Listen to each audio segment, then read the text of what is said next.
Welcome. Happy Monday morning. We are live this morning on LinkedIn, Twitch, and YouTube with our MC4326 Advanced Social Media and Analytics class.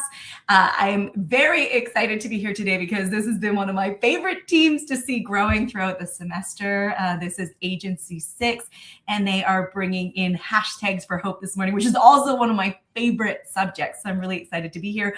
Also very excited to have Matilda back. How were the golf tournaments? It was so fun, but I'm really excited to be back. It feels like it's been so long and I'm just like ready to be back. And like you said, one of the favorite groups, favorite topics.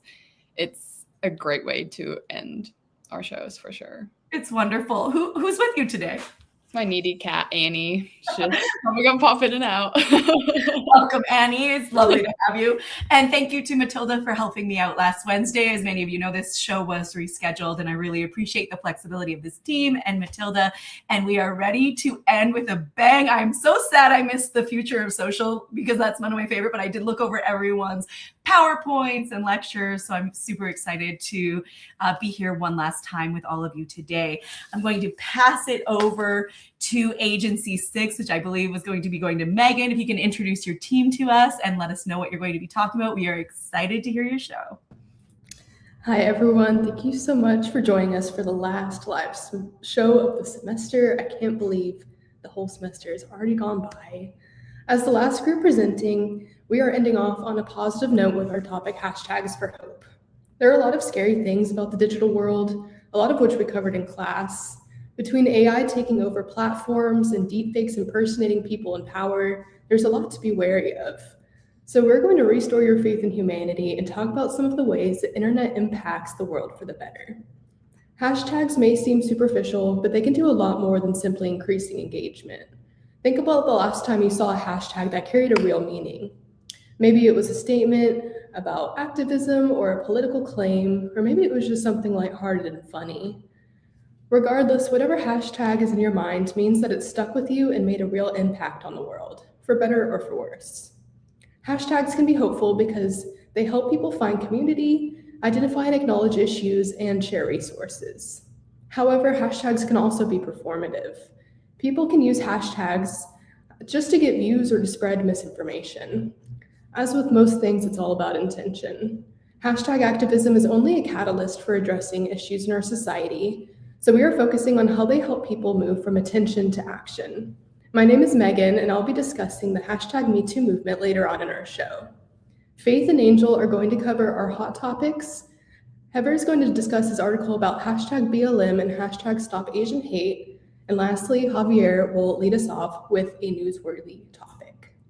So I have a question for everyone.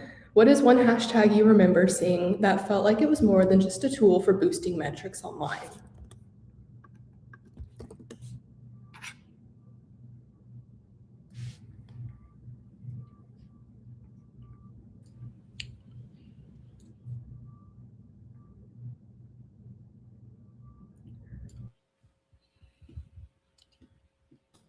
Angel, are you trying to jump in? I'll take it in. Yeah, I'll jump in. I'll jump in here.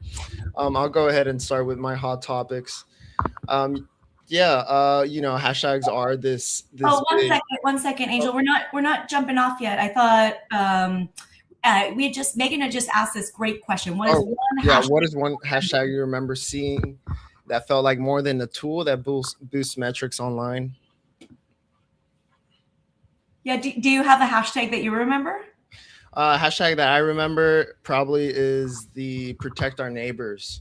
Protect our neighbors, and it kind of goes into our first hot topic of the whole migrant justice hashtags that have been recently been blowing up because migrant issues are becoming more visible nationwide. And I want to talk about that hot topic, how the keep families together, protect our neighborhood, migrant justice, solidarity, and no borders hashtags. How these hashtags have actually been used as a tool to directly protect our neighbors and firmly make a stance for justice for migrant rights. These hashtags reflect a sense of hope, and it shows people coming together and fighting and standing against what's wrong.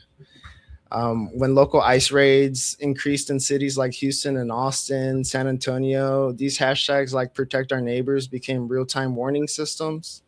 You know, it sort of felt like the Paul Revere British are coming sort of metaphor, because people were using these hashtags to alert their neighbors, to share your rights and live stream police interactions and coordinate safe locations and community support.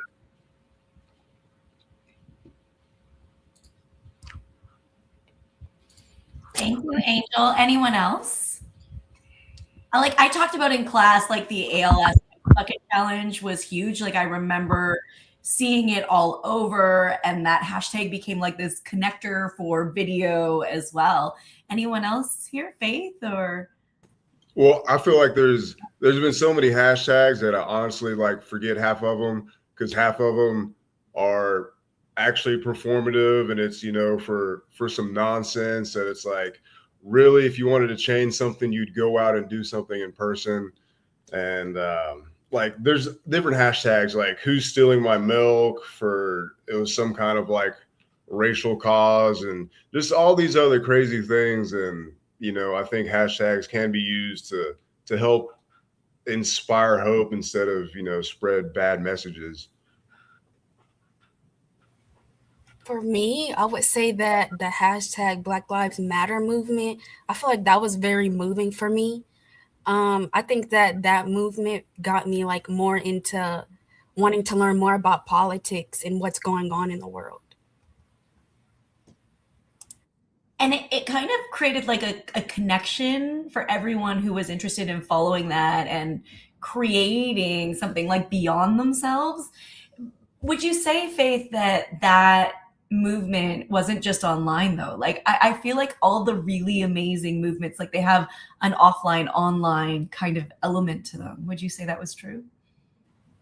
Yeah, I would say that that's true, because there were a lot of like protests and stuff like that. And then there was also people spoke out about it. So yeah. Thank you. Heather, any thoughts? Yeah, I think it was more so like, in a way, they kind of built like a community of being able to share, you know, from protests or just, you know, personal stories and stuff like that. So I think it was just bigger than just one hashtag Black Lives Matter, like, you know, that was connected to the whole George Floyd incident and whatnot. But I mean, even people, I think I've seen a hashtag All Lives Matter and hashtag White Lives Matter.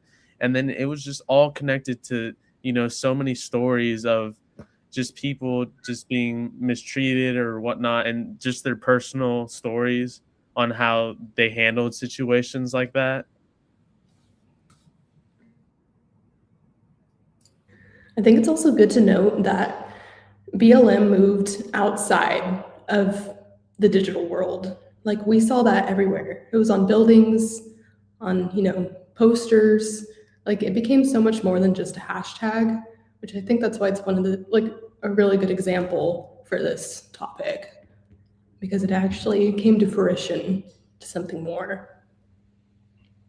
I agree. And like people are going to continue to use it like all the time now, and just to keep sharing their own stories. And, you know, it's such a moving movement for them, especially in the Black community as well. What I find interesting about some of the examples we're seeing on the side is like we have the share a Coke hashtag, which I remember being like this like marketing thing. But then we also have these like much more serious ones like Black Lives Matter. I know we talked about in class about World Down Syndrome Day, and obviously that being like, I think it's important to you, even if it's not important to everyone, if there's someone who's connected in your lives to it. I don't know this one. Someone's gonna have to explain this one to me. Do you know this one?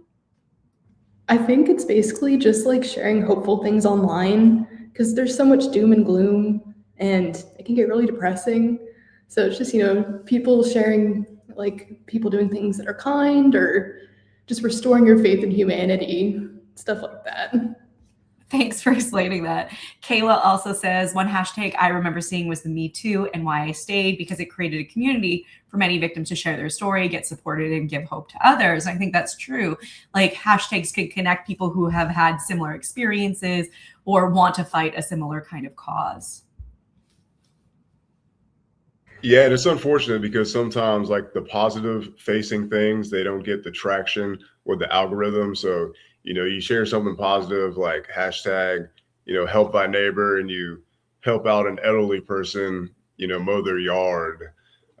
You're gonna get like 2 likes and maybe like a reshare. But then if you have something that's negative, 1,000 likes, million reshares, you're viral, trending on the For You page, et cetera, et cetera.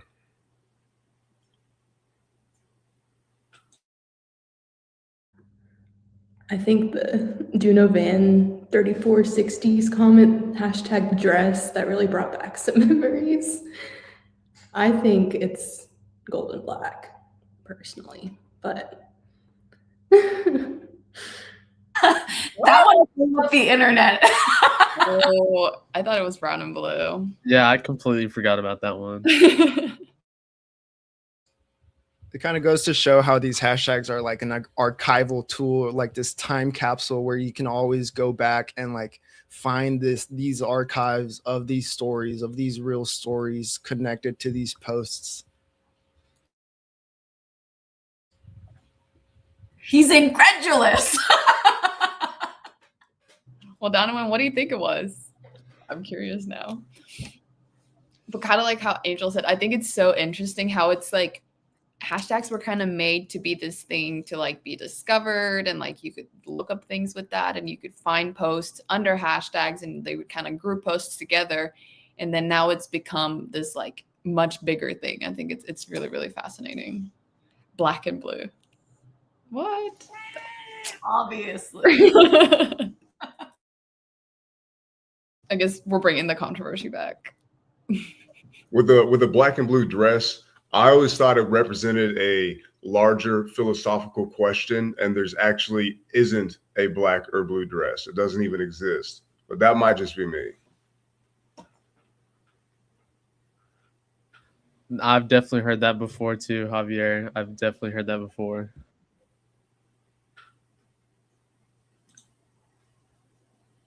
But moving on, let's continue the presentation. Okay, Faith, do you want to talk about our hot topic number 2? Yeah, so for the hot topic number 2, I wanted to talk about acts of kindness I've seen on social media. And this is more recent. It was about a 78-year-old man named Richard Pooley who went viral on TikTok after a doorbell camera captured him struggling to deliver a Starbucks DoorDash order. And the woman who received the order actually found out that he was forced out of retirement when his wife suddenly lost his job. And after finding that out, she created a GoFundMe for him, where 32,000 people donated nearly $1 million to help him retire. And I think this connects to hashtags for hope because it shows how social media can spread real stories that inspire real acts of kindness. I think this also ties back to what Megan said in the intro about how social media can be a positive place. I think it's also interesting how the video didn't really rely on hashtags to go viral, but it reached a wide audience organically simply because people connected with it and they wanted to engage with it and share it with others. I think that shows that hashtags can help with discoverability, but it's also like engagement is more powerful. I think it also highlights how social media's large audience can be beneficial and it can create positive change and bring people together to help someone in need. So a question I have for the audience is, do you think social media is more powerful than traditional news when it comes to spreading acts of kindness? I think traditional news is failing. It shouldn't be around much longer. I think the only thing keeping traditional news alive is like the current presidency, but we'll see. Hopefully, kind of a more the people are in power of the information versus your normal traditional news. But we'll see. I want to jump in and say I think it's age-based. because my father and my grandmother, they don't use social media. And so for them, it has to be on the television. They still use television. So, but I think Heavier's point is spot on the nose. Like, I don't have cable, so I don't watch the news in that way. I do still go to some traditional news outlets on a daily basis, The Guardian, the New York Times, and so forth. And I do appreciate the way they tell stories more fulsome. But I also follow a bunch of people on social media, and I feel like increasingly they are the people who I get my news from. What do you think? I like what Haley G said about how social media is in the palm of our hands. I think that with social media, it's more easy to quickly get information. And I also feel like it's more personal, and things tend to go viral quicker on social media than it would on traditional news, because I feel like most people our age don't really watch news. I do remember when I was a kid, like the community news would always have like this hopeful story on it. And I don't feel like I see that in news anymore. Like hard-hitting news, you don't see that. You see the stuff that's going to hit the headlines, where I think hashtag movements tend to be the place where I see like more activism or more hopeful sides of the internet. Matilda, you're nodding. Yeah, I was just thinking back about how you said that social media is at the palm of our hands and stuff. And I think like with news, like you have to like sit down to watch the 5 o'clock news. Like it's so like time constrained and like place constrained as well. Like you have to be in front of the TV at the time the news comes on.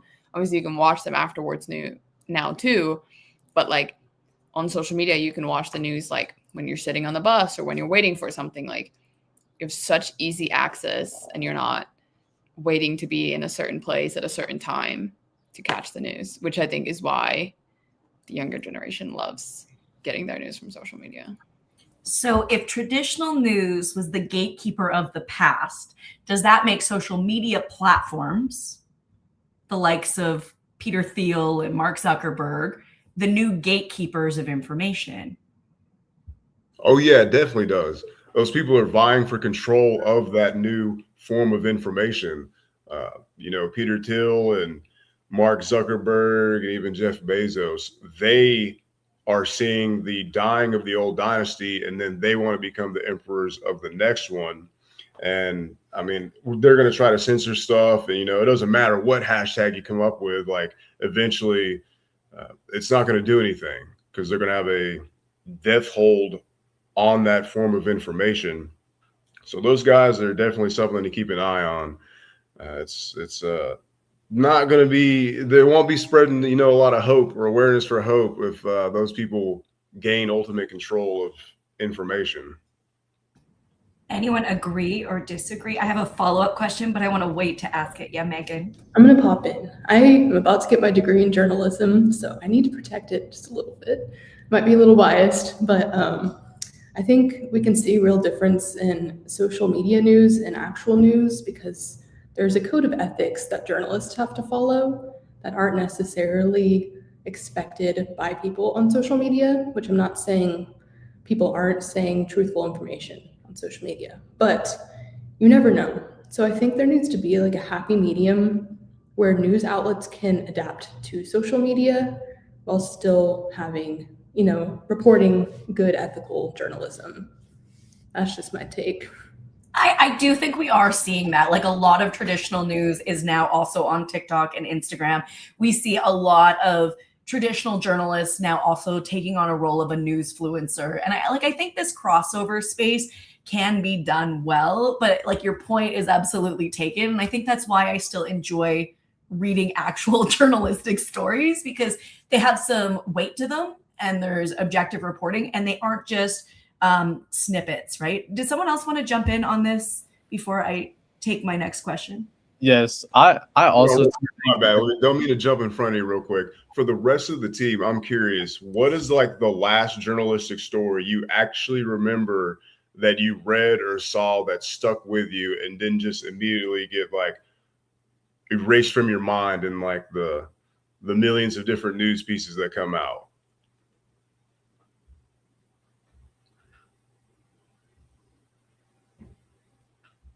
Yep. I saw an article. I didn't have time to read it this morning, but the Supreme Court, I think, legalized an abortion pill. So that is something I'm going to be reading after this. Heather, did you want to jump back in? I think it's also too, like, I come from a small town. Like, I mean, I guess New Braunfels isn't as small as it used to be, but you know, over time it changed with social media too. But I mean, going back to like small towns, like I think even also the age groups of people who like watching the news, and I mean, I think it's a lot different than going to your phone and checking the weather. When you're watching it live, you actually see where it's really coming from. No one's like actually going that deep on it, I feel like. Okay, so my thought, thank you for that. I think that that's really a good point. And also, like, my joke here is like the way we describe small towns, like none of them are small anymore anywhere around here, but yeah, point taken. What I would say as my follow-up is, if social media platforms are the new gatekeepers, do they control how much hope, optimism, and positivity we see on our feeds? And is there any way that we, the public, can encourage them to show us more of it? Like, what are your thoughts on this? I think there's a big focus on negative press all the time. Like, things that will keep people scared and shut down emotionally are going to be pushed more than hopeful things are. Because a lot of the times I feel like positivity, like positive news stories, are seen as like fluff stories, you know? Like, they don't really matter as much as something that's devastating, which doesn't mean to say that the thing that's devastating isn't also important. But I think that's what we're really missing. And what I want to do in my career is focus on the positive, because we just, you know, especially with social media, we see so much negativity all the time. And I think it can really affect people's mental health to just see, you know, doom and gloom all day, every day. Yeah, I think focusing on the positive. Oh, sorry. I think focusing on the positive is something really important. I think especially in the age of algorithmic social media, how like you can get stuck in a loop, or you can get stuck in this sort of bubble of just seeing one sort of form of content. But if you open your horizons and like try to search for something good, then you can get stuck in almost this avalanche of positivity, and you can like see more hashtags of positive and just feel better overall. I like Marina's comment. We, the users, have the ability to use social media for the goodness of others. Like, I think about this a lot. Like, we have the opportunity, but also maybe a responsibility in what we are, as especially your generation. Like, you're coming up into the industry. Many of you are in third year, fourth year. You're about to graduate. Some of you are going to be crossing the stage any minute now.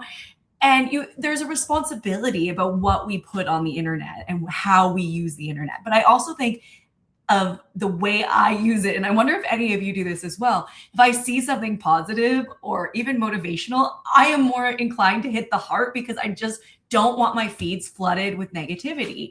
And that's not what I'm there for. And I'm curious if anyone else has these kind of like approaches or strategies to their own social media consumption. Do you ever like stay on something a little longer, or like hit a comment or a like because you want to see more of something uplifting? Definitely my feed. If I see anything positive, I actually go and report it to Instagram and make sure it gets taken off. No, I like everything. I try to like customize the algorithm by hitting like and resharing. And even then, sometimes it doesn't really have that much of effect. But yeah, you got to like all the good stuff. You can't be liking and sharing all the bad stuff. I think Haley says it quite right. I think it's whatever generates the most engagement if we want to see more. And so, yeah, clicking the like button is definitely helpful. I want to go back real quick to the stuff, talking about the news outlets and stuff. And I think almost every conversations we've had this semester, it always goes back to what makes like the big companies the most money. And I think the clickbaity negative articles are what gets these news organizations the most money. And that's why they make more of those. The like good kind of like feel good stories, like people are not going to click on those as much as they're going to click on these like very dramatic headlines. So it's really funny to me how every conversations we've had on these live shows almost always go back to the like, how are they going to make the most money? I drill it in week 3, and it just keeps coming back and back and back. But I think at the end of the day, social media is a business, and we need to think about it like a business. And if we're not thinking about sort of like the economic and political side of it, then we're missing how the social and cultural stuff is happening. And so if we want that sort of like hope and optimism online, we really do have to make it profitable for them. If we didn't use the internet in ways that were more toxic or negative, would they profit from it? Most definitely not. It's they would not make profit from it because that's just, you know, human nature. But, you know, speaking of positive and good things, let's move on to the next hot topic. If Faith, the next hot topic, I can take it on here before we get into another hot topic. I want to shift into a more serious one. It's probably one of the biggest hot topics right now or recently hashtags. It's the ceasefire and free Palestine hashtags. And I just want to talk about how these hashtags have really been rallying people up with all kind of hope to see change.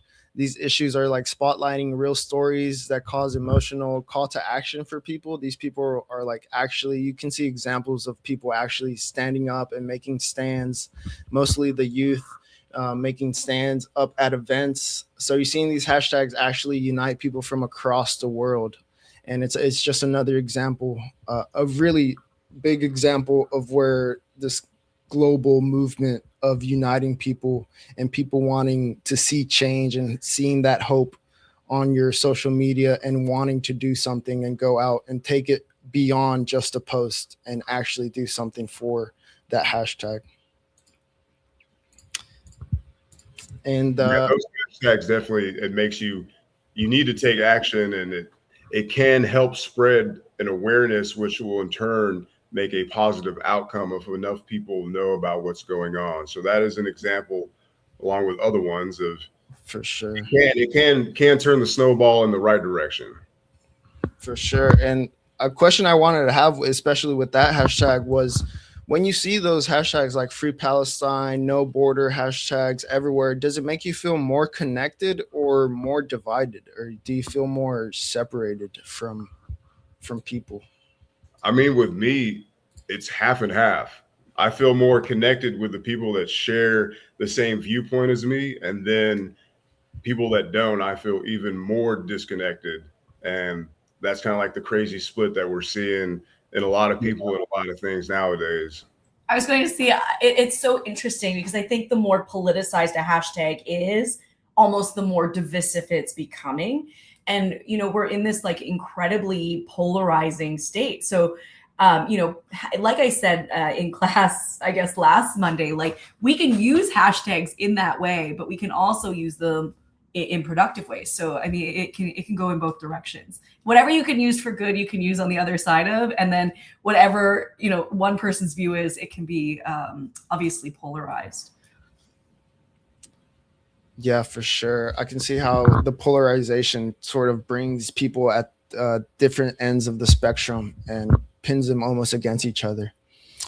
I'll pass it on back to Faith to talk about a more lighthearted hot topic. Yeah, so I want to talk about a famous TikTok influencer known by the username MD Motivator. He makes content that highlights helping strangers by giving away things like money and cars. And for one of his most recent videos, he helped a single mom who was on the verge of losing her home, and he surprised her with $40,000 to help support herself and her family. And I think that MD Motivator is useful for our topic because his content is built around kindness and giving back to his community. His videos often feature unscripted real-life interactions that I would say make it feel more authentic and genuine. And under his post, I like often see comments saying that this is what billionaires should be doing with their money. And then also other comments that say his content is helping them restore their faith in humanity.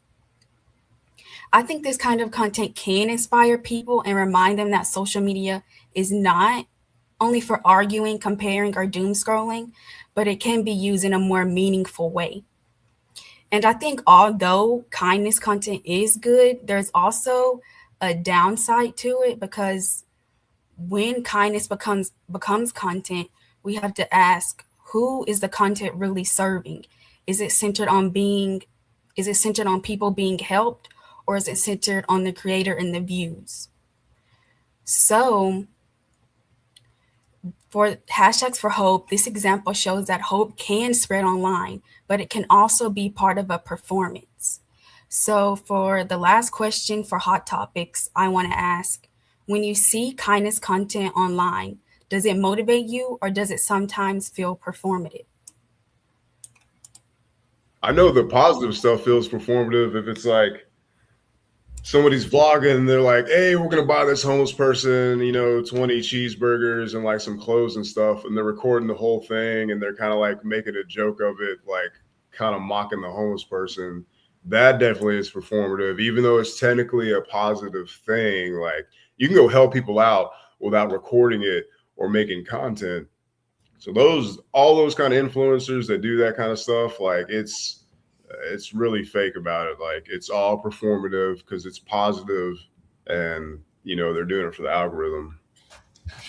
This reminds me of the angel trees. Do you see the angel tree content at the holiday time where it's like, it's good that you're doing that, and I fully support everyone doing that, but the way it's being done just feels so self-serving. And have you seen this content? Do you know what I'm talking about? What do you think of it? What is that? So every year there's angel trees. So they put up these holiday trees and there's people's names on them. Usually they're children, and it's like a boy who's 5-year-old, he likes soccer. And then they're usually children who will not be given Christmas gifts. So then, or holiday gift, whatever they celebrate. And so then people go and buy them stuff. And this is something that happens, I think, like Walmart, Target, like all the main stores do this.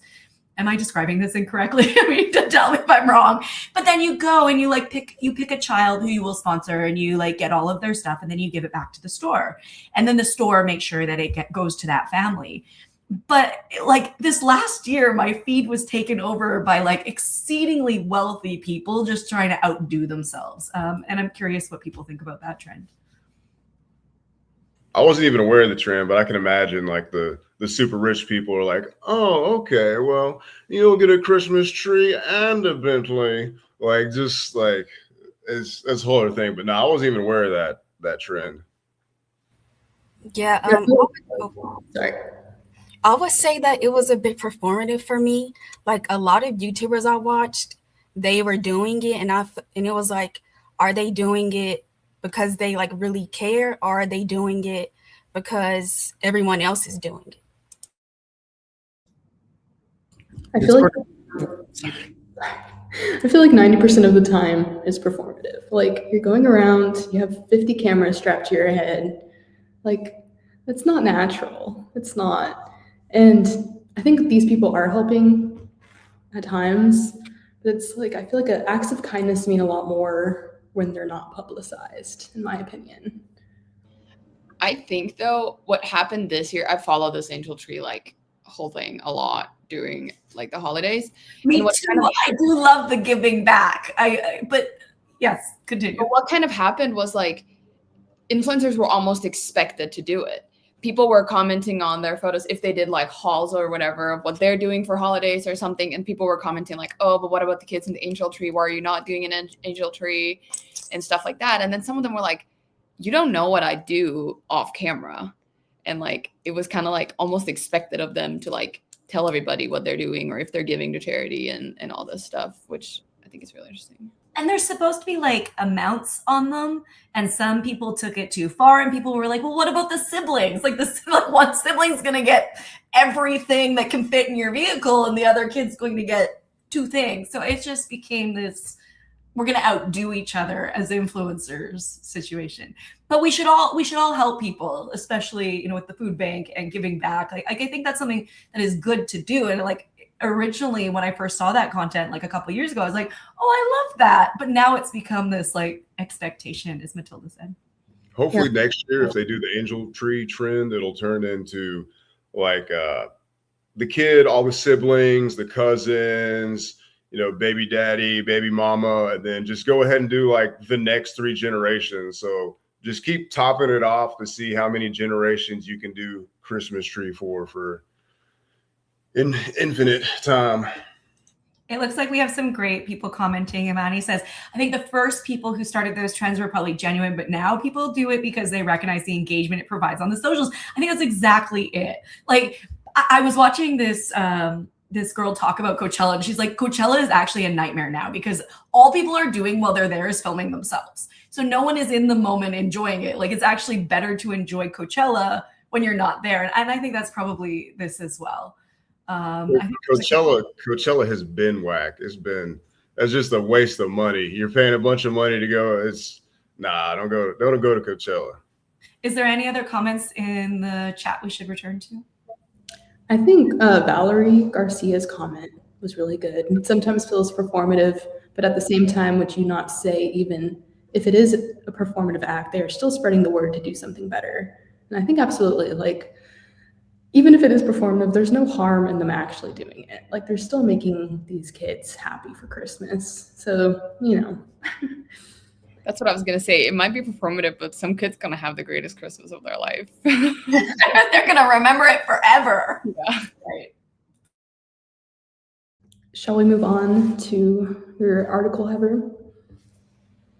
Yes. Thank you, Angel and Faith, for those topics. So about my article, it's called From Hashtag Black Lives Matter to Hashtag Stop Hate.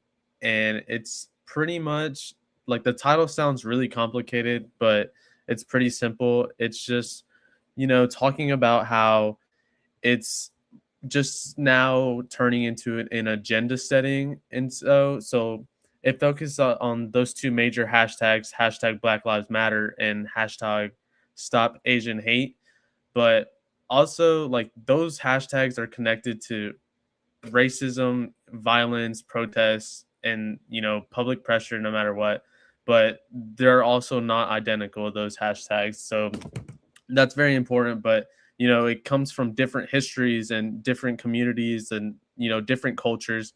So going back to hashtag Black Lives Matter, I think earlier we said how it has built like a community because, this all started, from what I remember, is just it started from when the whole George Floyd incident happened. And, people started using that hashtag to talk about police brutality and just inequality and just holding like the justice system accountable for their actions and whatnot. That matters to the people that this hashtag has helped because just from this one event, it created a whole chain of new stories and stuff that people could connect to that is so much bigger. And like you said, Faith, earlier, you said you really resonated and it really connected with you. Just like, I want to use that as an example. It's very touching and it's a really strong movement to really talk about.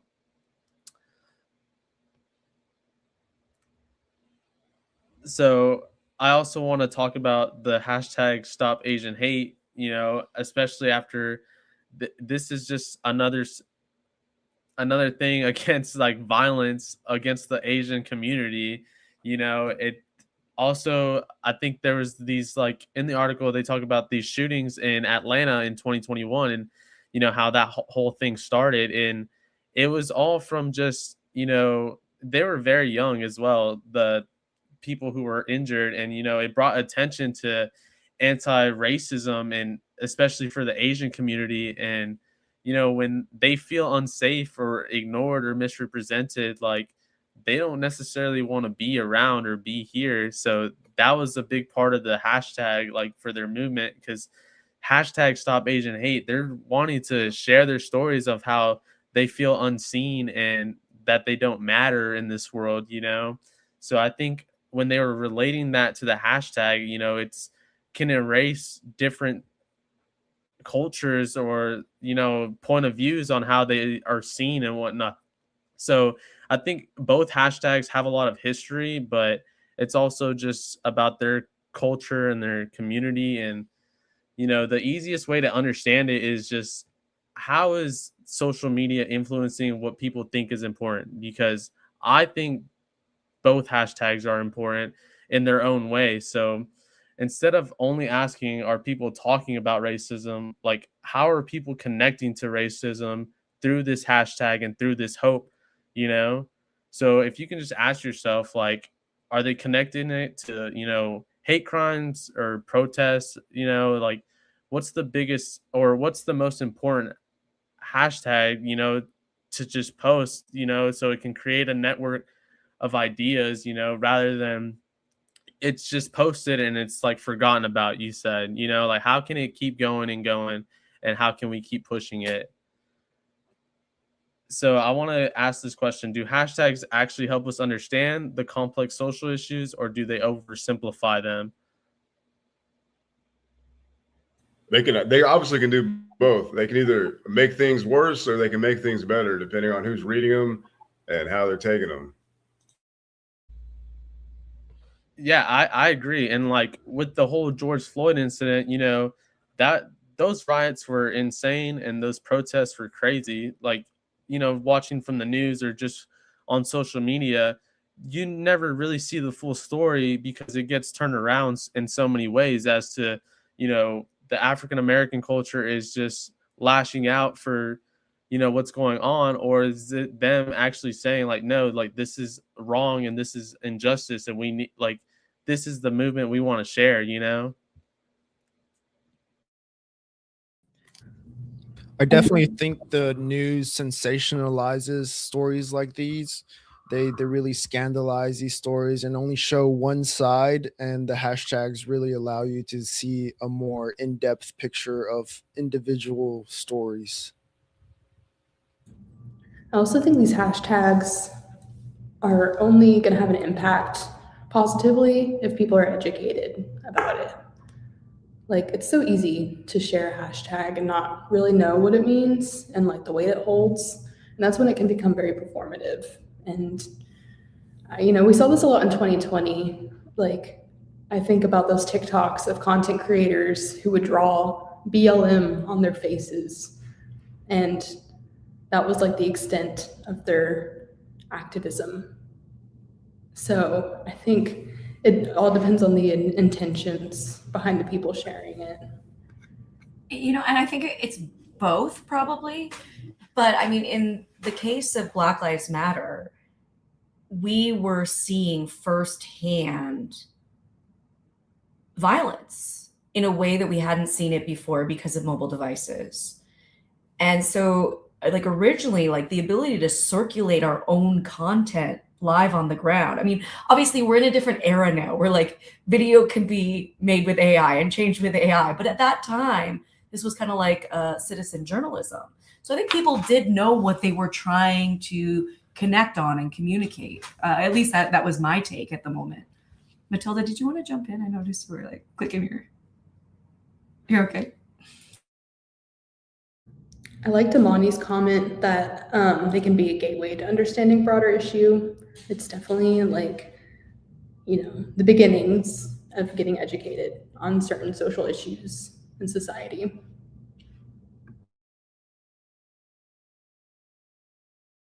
Yeah, I definitely believe they're like the business card for the actual movement, for the protest. These hashtags are sort of the starting point of, okay, here's what we stand for. I want you to learn more and like participate.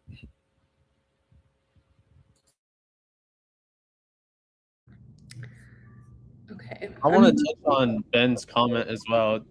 He said sometimes people don't care about the message or the experience, but they just like being on camera. I agree. I think around the time it was a lot of controversy, but people were also just wanting to start riots and, you know, just cause harm to one another just so it was on camera and so they could share this story, but really it's them just acting out, if that makes sense. I think Austin's asked a really good question. Like, has social media made these events more public, more visible, more connective in nature? Oh, definitely. You can see what's going on and get like the full perspective, because even even with these kind of things, where if social media and the internet wasn't available, then the mainstream media could have just completely divided the whole country, and because people could see on the ground what was going on, they're like, hey, there's something fishy about this. So like, why is this happening? This doesn't quite add up. And it caused people to, start to ask a lot of questions. And that's has been occurring since 2020 and all the stuff that happened in those years.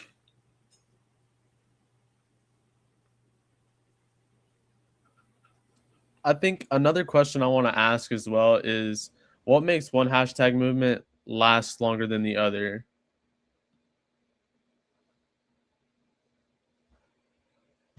I think it really depends on like the cause it's attached to. Like just some like things just like follow with people for longer. And like, for example, the BLM hashtag, I think people are really passionate about the cause and people are still like fighting for that cause. So I think that's why that hashtag is living longer. Yeah, that's my take. I also think if it doesn't resonate with a large body of people, it's not going to circulate as much. My other hunch is that there's emotional contagion at work, where if it is not effective in nature, if it's not making us angry, making us sad, making us want to help some way, somehow, it's less likely to take off. Because at the end of the day, you can have two hashtags around the same issue, but if people are only connecting to one, or there's a story that's connected to it. Do you remember we were talking about these sort of like vernacular practices and how like attaching to that emotional story becomes really effective? But I think if you don't have some of these elements, like you also don't have algorithmic amplification, which means you don't have the visibility. And so I think we underestimate how much a platform's role is in giving a platform hashtag visibility or not. That would be my take. Definitely. And with some of these hashtag movements, you gotta be aware that some of these are not grassroots, and that actually there's big companies funding the marketing and the paying influencers, 10K, 20K to say something good about it. And it's all manufactured to help kind of guide the way people are looking at it and viewing the topic. So it's some of these hashtags, they've been co-opted, and some of them are grassroots. But that's kind of one of the telltale ways is, the hashtag is completely blown up, it's all over social media. Well, probably there's some really big companies paying for that versus maybe a more useful, helpful hashtag that's more grassroots that isn't really getting a lot of traction because it's doesn't have all that ad money getting spent on it and all the marketing getting pushed behind it. I think your point is interesting because with some of these major movements, we have seen, every company and their dog trying to attach to them for corporate monetization, which is, I think, another aspect is like corporate washing of activism that we haven't really talked too much about, but I think it's definitely there. But I will say, I do think there is power and productivity in the ability of people to say, we care about this issue and we're all going to care about this issue. And it doesn't matter if the corporations care about this issue, we're still going to make it more visible because we're all going to care about it. We're all going to share it, comment it, like it, use it. So I think like your point is very well taken. Like that corporate washing is definitely there. But I think that sort of democratic practice is also potentially there. Is it always there though? Or do platform policies alter and change in ways that sometimes make safe spaces unsafe? What do you think?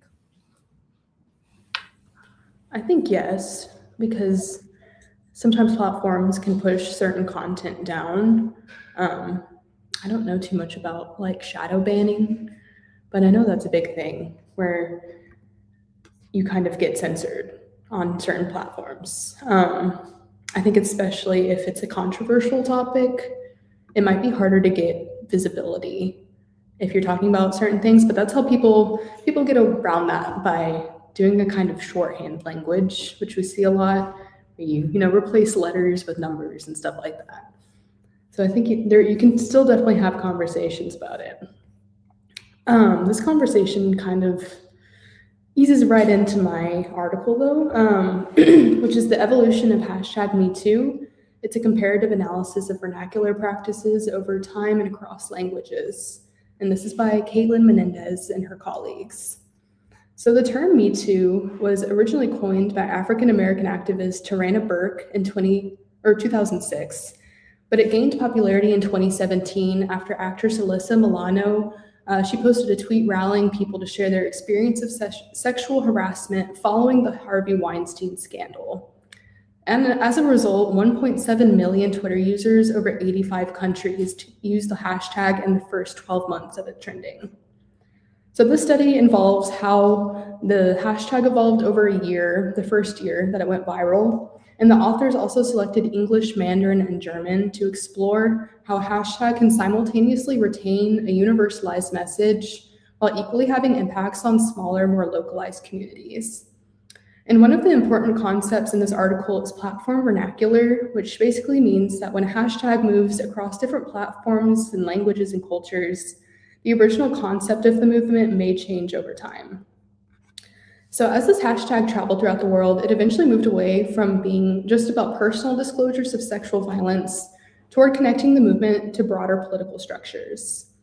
Hashtag MeToo was received in many different ways in different countries. For example, in Japan, the movement was limited by their norms of social harmony that privatize sexual violence.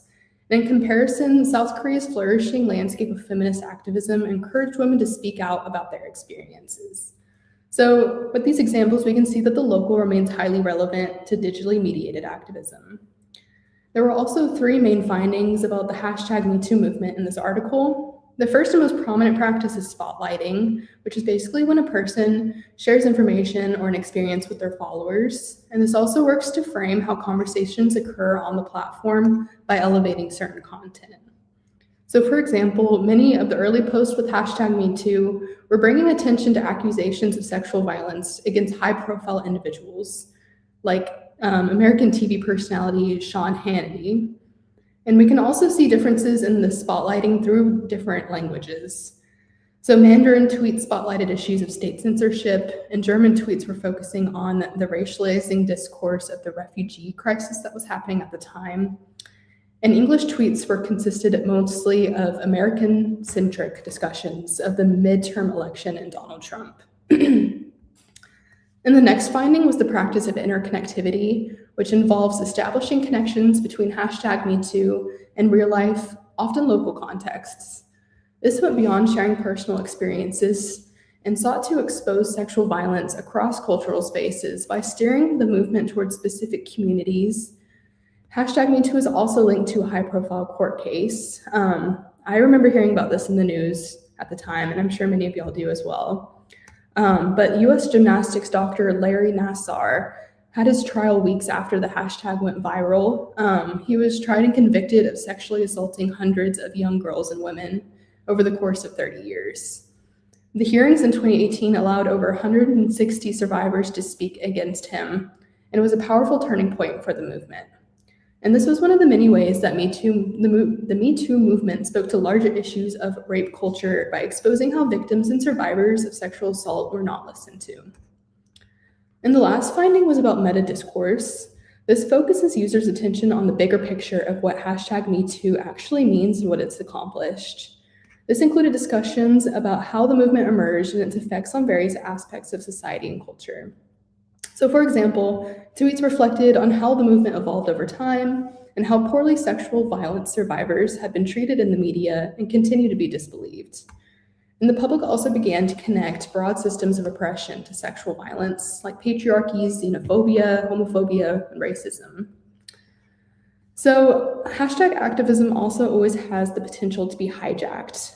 This means that discourses can be reappropriated and reframed with other ideological lenses to disrupt and undermine the initial goals of the movement. So in 2006, Tarana Burke founded the Me Too movement, and I quote, to aid underprivileged women of color affected by sexual abuse. However, the virality of the Me Too movement in 2017 became a highly politicized conversation. So do y'all think this was for the better or for the worse? Did the Me Too movement lose its original purpose, or did it evolve for the better? That one's kind of a hard one to answer, because if it evolved and became something bigger and possibly had more positive aspects to it, that's always better. But then if that evolution loses sight of its original core purpose, then that's definitely an issue. I know I was reading some critiques about how the Me Too movement evolved, and it was basically saying that it started to focus more on women who were in a much higher position and a much higher class status than a lot of the women who were in lower class statuses, and they weren't really getting any attention at all from the movement. So it was kind of like a pick and choose later on. Ben said, it's incredible how the right hashtag can build so much momentum to become that powerful. And I definitely agree. I think it did a lot more good than bad, for sure. And there's always going to be, anti-movement related content with anything. Yeah, and there's no pun intended, there's always going to be, bad actors involved, and people are going to pick and choose, when they want to say something, if it might benefit them career-wise. But it also can lead to other things, because if I'm not mistaken, the Me Too, that kind of helped unravel things that we see nowadays with the whole Epstein files and people coming out and speaking up against, all the kind of stuff that was happening, not only in corporate America, but also in Hollywood and the entertainment business that, people in those industries were suffering from for, decades, almost since its, existence was created. I think it was also very powerful because people sharing their stories, these really difficult stories about their trauma, it inspired people to reach out and get help and tell their own stories. So I think when a movement can do that, that's how you know it's actually successful. And between sharing resources and just finding communities of support online, I think this is just a very good example of how a hashtag can really mobilize a large group of people to do good. Yeah, I think it ties in back to, like I said, it being a community, like hashtags, and, for different cultures and the platforms and whatnot. So, they feel comfortable to share those experiences, and, they feel less alone when they find someone who relates to something like this to them. To agree with Javier and Ben, I mean, it is incredible how these right hashtags sort of bring up this discussion of the sexual oppression in the communities, and is brings up this awareness to other oppressions that are going on. And like Javier said, the avalanche effect to find out more wrongs and reveal more wrongs with these original hashtags, just in the right moment, like Ben said, and it just opened up this create more. I think while engagement is one part of it, I think what an example like Me Too elucidates is that it can also bring people together who may not be able to find the people who they need to speak with. Do you know what I'm saying? Like with other movements, it might be easier to say oh, I'm going to go talk to so-and-so because it's more visible. But in some cases, especially the Me Too movement, it's not visible unless you start to create that network. So I think that's also a potential, benefit of the hashtag. I will say, I don't really see it used anymore. No.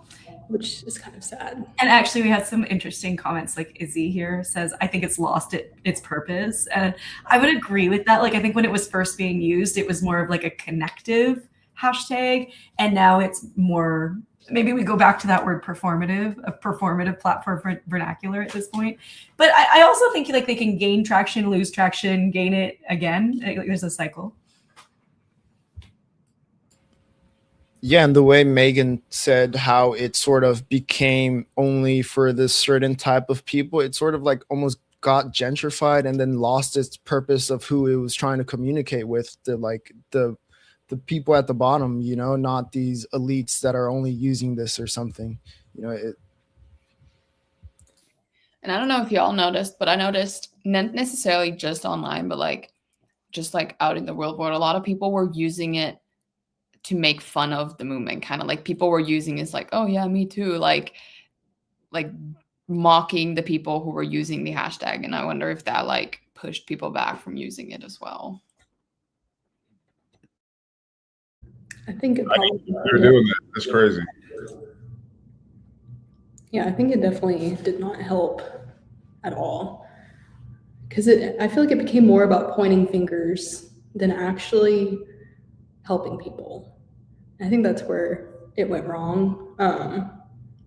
Like Felicia said, it had a great purpose, but it lost its purpose along the way when so many people got involved trying to engage with the movement. And I would have to agree with that, for sure. Which is a shame because you want as many people as possible to engage with your movement. And then it just kind of like she said, lost its purpose through that.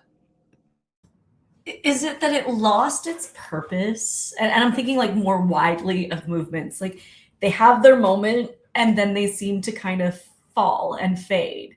And that seems to just be like social media cultures in general, right? Like nothing is going to trend forever. So how much of it is like the people are no longer interested versus the algorithm is just only going to show it while it is insanely popular and then you don't see it as much anymore? What do you think? I was looking up hashtag #MeToo on TikTok last night, and like the videos that were being shared were more informative about the actual movement and how it started than like sharing resources and like stories. It's become historic. The hashtag is now historic. It's crazy because it was not. I guess it was almost 10 years ago now, which is kind of scary. But and these videos also did not have a lot of engagement at all. So, but you know how we talked about in class last Monday about how there's like offshoot hashtags? Because I would venture to guess, and I'm not going to say them on the air here now, but like there are offshoot hashtags of this, right? And like we see them emerging. And so I think it's like also like they take on a life of their own. And like when one hashtag kind of fades, there's another one that starts to emerge that people use for connection. Yeah. Javier, would you like to lead us into our newsworthy topic? Yes, thank you, Megan. I appreciate that. So for our newsworthy example, I do want to go deeper into the hashtag ceasefire and the hashtag free Palestine. And I want to say up front that it is a very serious, and sensitive and taboo topic. And I'm not going to pretend that we're going to solve this conflict in this live stream. But what I want to focus on is how the hashtags can function during a crisis. And I believe this example matters because it shows almost every theme that we've talked about today.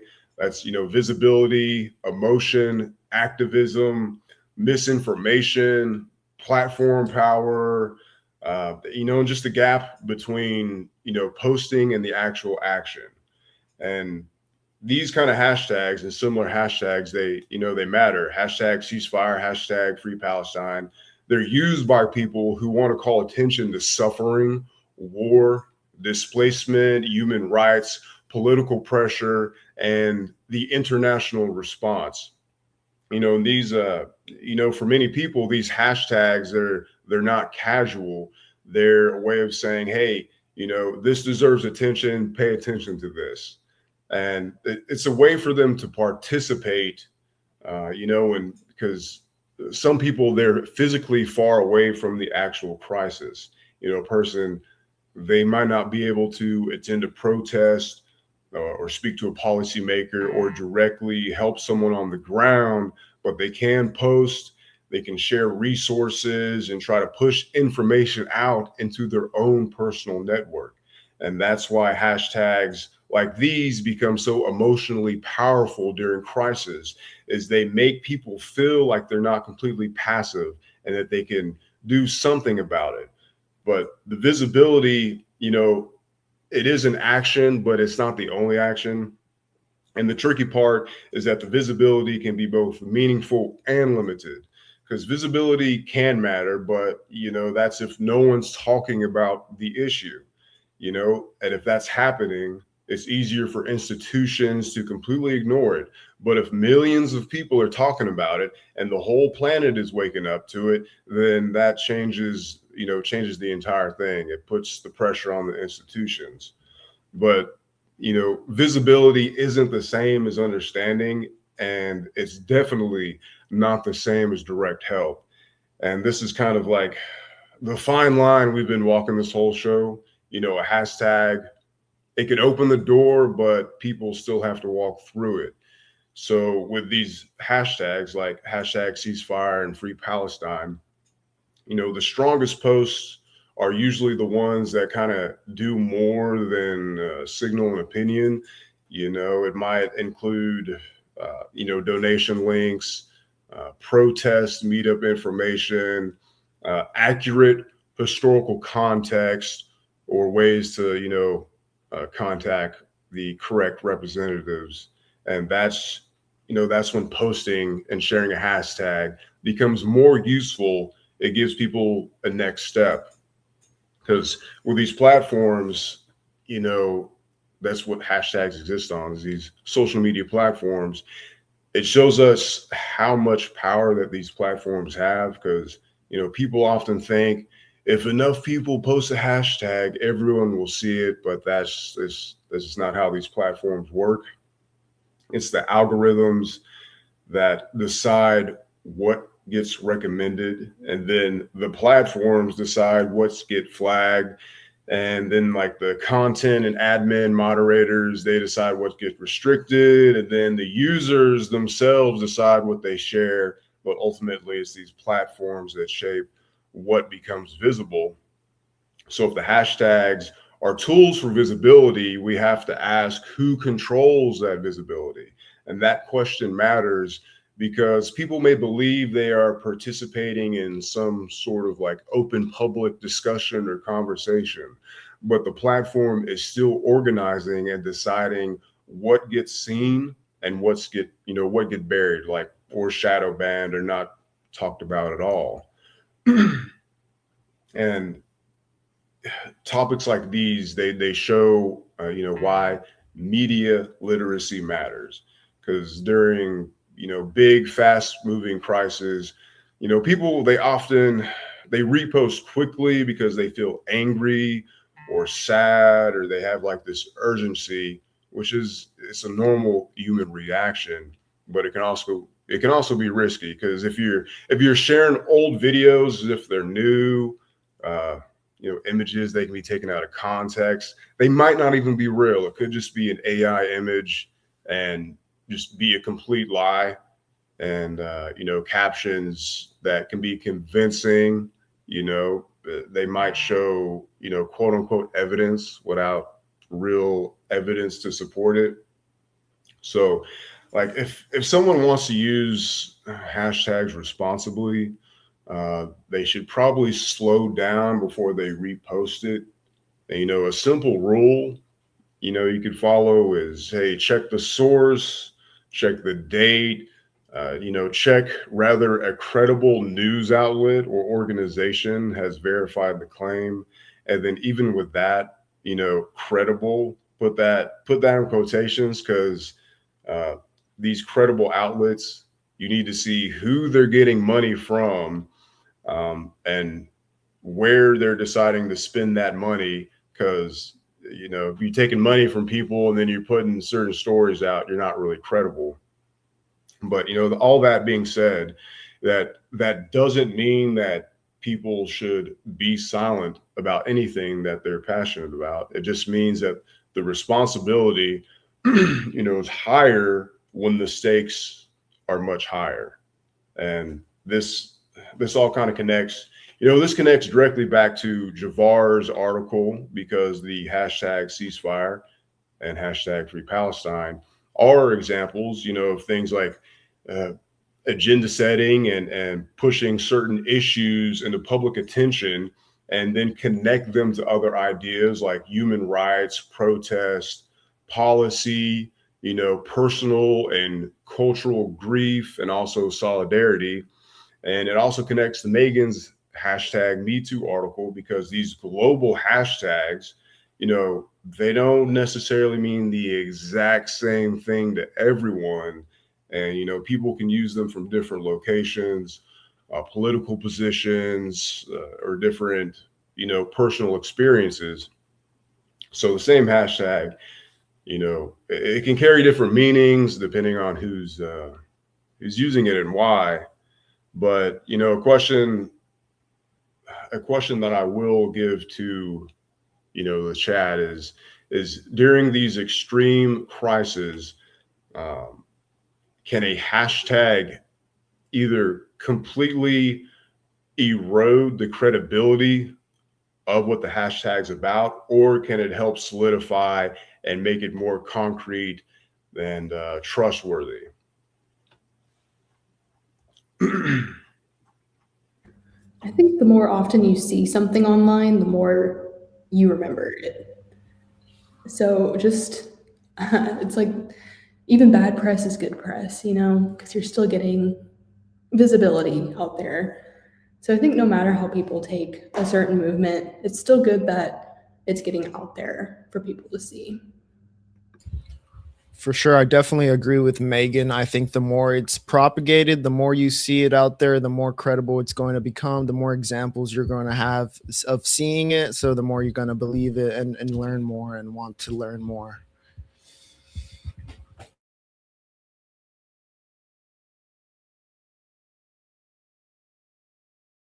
Definitely. I mean, it's like it really depends on who's using it and what they're doing with it. But with that being said, I'm gonna lead us into kind of getting this thing wrapped up. So I just want to kind of run back through is that today we've looked at hashtags as more than just words under a post. Megan opened it up by framing hashtags as signals, and they tell people where a conversation is happening and why it matters. And then Angel and Faith, they showed us, different hot topics and how those might appear, in different social media campaigns. And Javar's, the articles, very important ones he talked about, the hashtag Black Lives Matter and hashtag Stop Asian Hate. They both created visibility around racism and violence, but they also reminded us that different movements, they shouldn't be, flattened into the exact same story, and should have respect from, where they both originated from. And, in my newsworthy example, we looked at how these crisis hashtags like the hashtag ceasefire and hashtag Free Palestine, they show the power and risk of visibility. And hashtags can raise awareness, but people, they still have to verify, learn, and act responsibly. And I would hope that the audiences, what I'd want your biggest takeaway to be is that a hashtag, it's a starting point, but it's not a solution. It can help people find community or a conversation. It can help people that, feel alone. It can push an issue into public view. But the real question is, what happens next? Does the hashtag lead to learning? Does it lead to action? Does it lead to resources? Does it lead to social pressure? Or does it just stop at a share, a post, those kind of things? That's the difference between attention and action. So I would say collectively for Group 6, our call to action is simple. We want y'all to use hashtags with intention. So before you repost a serious hashtag, ask yourself 3 questions. We'll say, first, do you understand what the hashtag is connected to? Second, Have you checked whether the information you're sharing is credible or true? And third, what's the next step beyond posting and sharing? And that next step, could be reading more, it could be sharing a resource, donating, volunteering, showing up locally, or just being, more careful about what you amplify and share online, because hashtags, they can create hope, but not because the symbol itself is powerful. They create hope when people use them to learn, connect, organize, and act. Thank you so much. Well done, Agency 6. I think it was Andrea said in the chat, she says, I believe hashtags tell a story. I would go so far as to say they are a story. And Agency 6 just gave us a really good list of things to do to think about their accuracy. And I wonder, before we really wrap this up, I wonder what you think about how, and I know we've had a lot of conversations about artificial intelligence this semester, but how does AI change the significance or credibility of the hashtag? And is there a call to action there on the verifying? Because now oftentimes we can see like the co-opting of hashtags, but with completely false information that has been generated through AI. So how is AI changing hashtag cultures, and how do you see it kind of moving forward? I definitely see it affecting the credibility of what the actual post is. Because if the actual post is all made up or AI and you don't know what it is, and it's attached to a hashtag of a community that's actually trying to do something positive, then it's sort of kind of diminish that credibility of what the hashtag is there to do. Thank you. Anyone else want to jump in? Well, I mean, obviously AI, like there's going to be fake bots that are going to try to, co-opt it and change it. But that just leads down to, you got to do more of your own homework to make sure it's a credible, verifiable source. Megan? Yeah, I think that's true for everything related to AI these days. Like, you need to do your own research, have media literacy. But one comment that I really liked from Tiriana is that there's strength in numbers. So whatever the movement is, as long as it's getting visibility, I think it will be helpful for certain movements. That's a beautiful way to end. Thank you so much, Agency 6. It's been an absolute pleasure to hear your presentation today and get to talk with you and listen to some of your great ideas. So thank you for sharing. Round of applause from the audience, and definitely in this room from me and Matilda. Matilda, any thoughts for this team? Yeah, great way to end the semester. Good job presenting. I know we said it's a really fun topic and you covered it really well. And yeah, good job. I love that Annie's here to say hi. Hashtag cats of the live shows. Well, thank you so much to this team, but also thank you to our audience. All semester long, you have been an incredible audience, and today was no exception. They're giving you lots of really great applause in the comment section. So well done to all of you. And just a final note to the class, because we can't be in person today as we were hoping to be. And I want you to know it's been an absolute pleasure this semester. I've really enjoyed getting to know each of you. I've loved watching your teams kind of build your analytics assignments and content assignments and social media shows. You've done so much this semester, and you built some really incredible portfolio items. So I'm just so proud of all of you. Do not be shy. Come say hi to us. Matilda and I are in the lab a lot. We'll be back together again in the fall. So, feel free to stop in, say hi, and just stay in touch, because that's kind of our favorite part, is when we can kind of get to know what's happening with you and your stories. But wonderful semester, and special thanks to Matilda for being an outstanding GIA. I mean, honestly, I keep saying all semester long, like, your grades have been in like instantly all semester, and that doesn't always happen. And so a lot of that thanks is to Matilda. So thank you for being such an amazing GIA. It's my pleasure. I've had so much fun. Like my favorite part is grading y'all's work because I see like the stuff that we talk in class. Like I see y'all take it in and like put it into your project. So I've just loved watching your stuff come in and grade it. And I'm really happy that I've been able to give a lot of really high grades this semester. So good job, everybody. Well done, everyone, and have a wonderful summer break. We're excited to hear from you, and so long for now.